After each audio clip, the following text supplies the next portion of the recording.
coordinateur de l'entraînement avec Flo. Depuis presque 2 mois, on est ensemble pour faire le travail foncier, musculaire, pour essayer de revenir en forme, quoi. Comment tu vis cette période actuelle? C'est des moments qui sont compliqués, c'est là ces moments qu'il faut rien lâcher, continuer à travailler, même souvent tu as des appréhensions, des petites douleurs et tout ça. J'étais au bord du terrain le jour où tu t'es fracturé la jambe. Qu'est-ce qui te reste de cette journée? Ouais, quand j'y repense, c'est difficile, quoi. Parce qu'on était à 2-3 jours du match contre Lens. Et c'est une action qui est... Voilà, c'est pas un tacle, c'est rien de méchant, c'est juste que j'ai fait une mauvaise réception, après, voilà. Quelle est la première chose à laquelle tu penses alors? Ouais, dans le moment précis, voilà, il y a beaucoup de choses qui te viennent en tête. Tu te dis, putain, là, tu rates, il y a une montée au bout, tu penses à ta famille, tu penses à ta carrière. Est-ce que ça peut pas entraîner une fin de carrière? Tout c'est... Les choses défilent aussi vite que ça? Ouais, ça défilait dans ma tête. C'est ce qui me faisait pleurer, ce jour-là. Autant que la douleur? Ouais.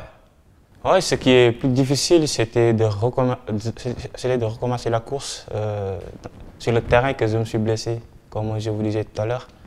Voilà, c'était... Oui, parce que c'est toi qui tu décides d'aller sur ce terrain. Ouais, c'est moi qui ai décidé d'aller sur le terrain pour enlever les craintes, quoi. Qu'est-ce qui est le plus dur durant cette période où on est tout seul, on se prépare et pendant ce temps l'équipe joue? Est-ce que c'est difficile? Comment on vit ça? C'est compliqué de voir tes amis jouer et que toi, tu peux rien faire, quoi. Je peux te dire que c'est le fait de revenir, c'est ça qui est le plus dur. Voilà, parce que souvent, tu as des douleurs, il faut que... Voilà, ne rien lâcher, parce que c'est difficile dans la tête. C'est difficile dans la tête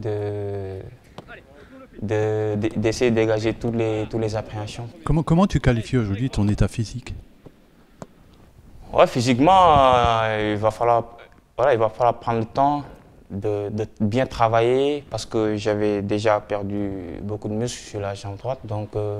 Et donc il y aura ce moment où tu vas te retrouver avec les joueurs au milieu du terrain, sur la séance d'entraînement? Ouais, là, j'ai commencé à faire la première partie avec eux, histoire de retrouver les copains, de retrouver les terrains, avec les sensations et tout, donc voilà. Quand je suis à la maison, pour me consoler, je regarde les matchs que je faisais en National, en Ligue 2, et voilà, ça me donne envie de recommencer, quoi, le plus rapidement possible. Et tu as regardé évidemment de l'extérieur le début de saison de l'équipe. Comment que tu l'apprécies? Qu'est-ce que tu as à dire? Ça va être difficile dans tous les matchs, mais là on est en train de se donner à fond, même si c'est compliqué. Voilà. On sait tous que la Ligue 1, ça va plus vite, il y a beaucoup plus de concentration, la moindre erreur c'est un but. Entre la Ligue 2 et la Ligue 1, il y a un monde fou, quoi.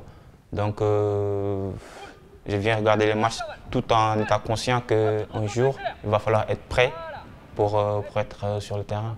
Est-ce que dans ta tête, tu es déjà prêt? Moi, voilà, même si je ne suis pas encore prêt dans les jambes, dans la tête, je suis tout le temps prêt.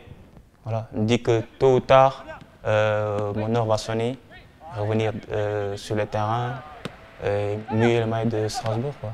Qu'est-ce que tu as envie de dire maintenant aux gens pour ce moment précis où tu remettras les pieds sur la pelouse de la Méno? De leur dire que j'ai vu tout le soutien, c'est ce qui m'a permis de me donner à l'entraînement, de mieux me défoncer pour revenir devant ce magnifique public, quoi. C'est quoi le mot qui te vient à l'esprit pour ce moment-là? Est-ce qu'il y a un mot précis qui te vient à l'esprit? Pour moi, c'est la délivrance.